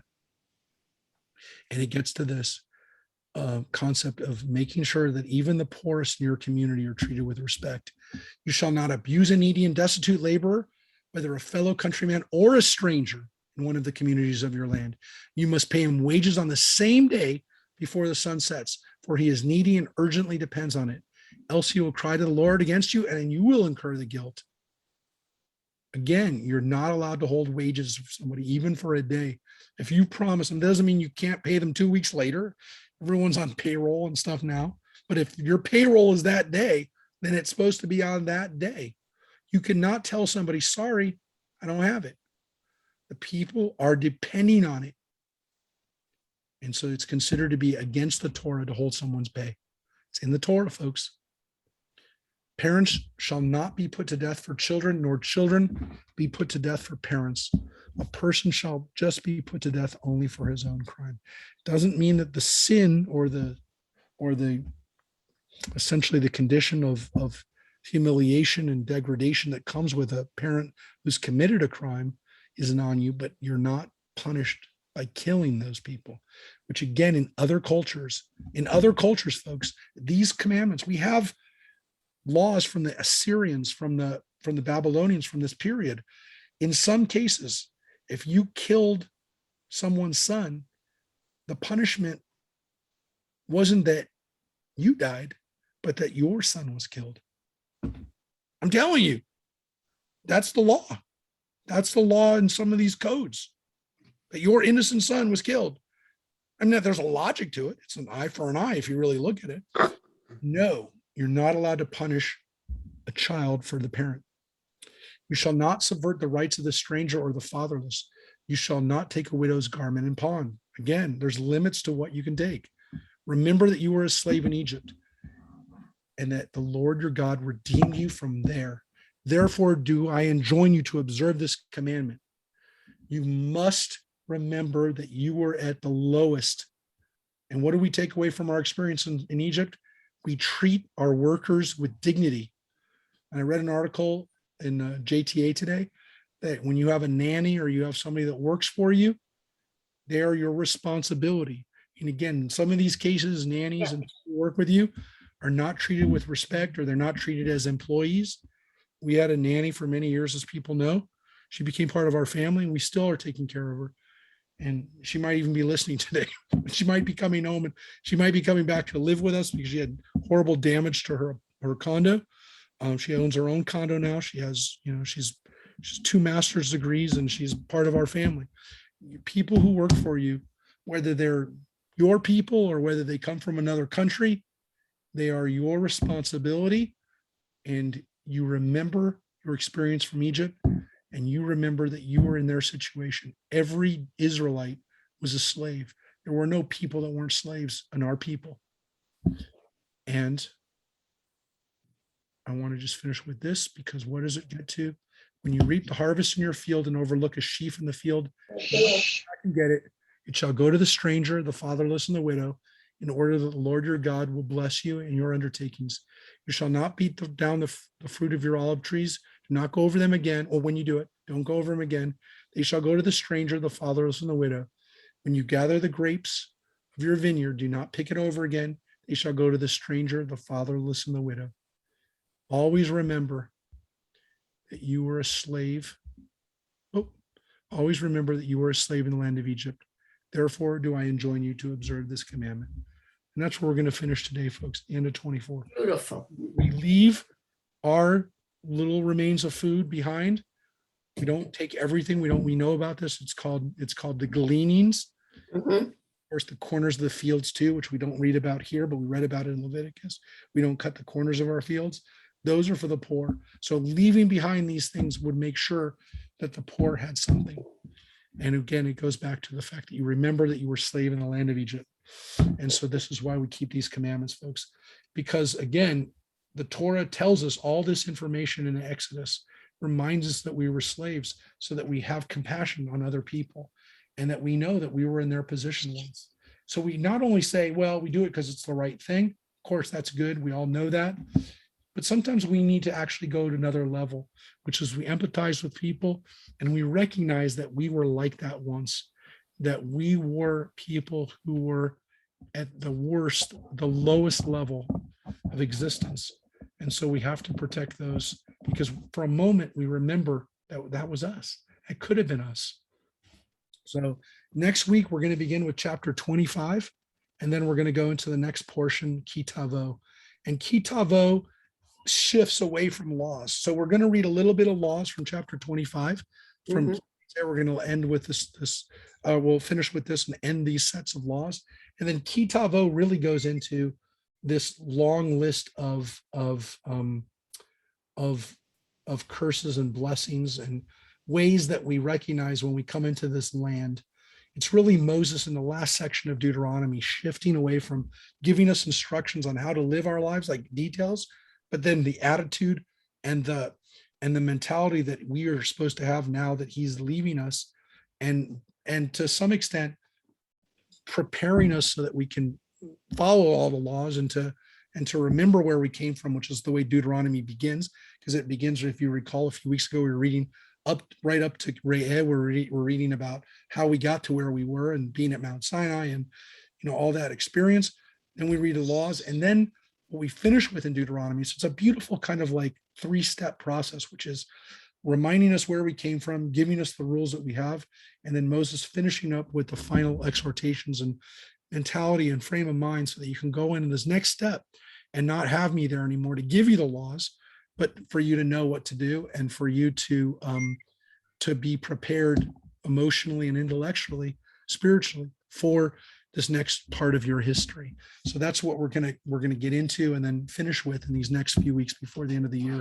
So again, folks, please use this time of Elul for introspection, for growth, for figuring out where we need to be, each one of us individually, to just trying to be better versions of ourselves, and always remembering that we can grow, and we can always do better, and never to rest on our successes or our perceived goodness, to have humility and to remember that we can still do better, and that we still have something to give back, which is, again, what all of you have done. And again, when before you got on, I was talking to Joyce about her class.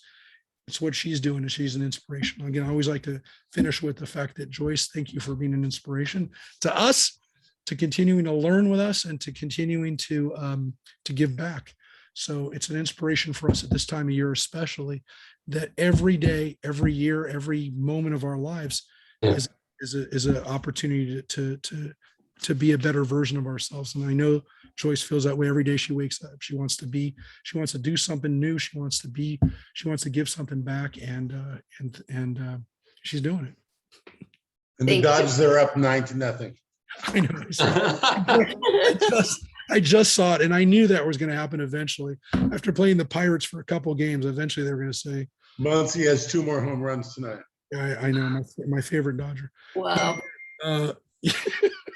That's a reward. I guess that's a reward for us. Anyways, what about the Giants? Are they losing? They lost today. They lost this afternoon.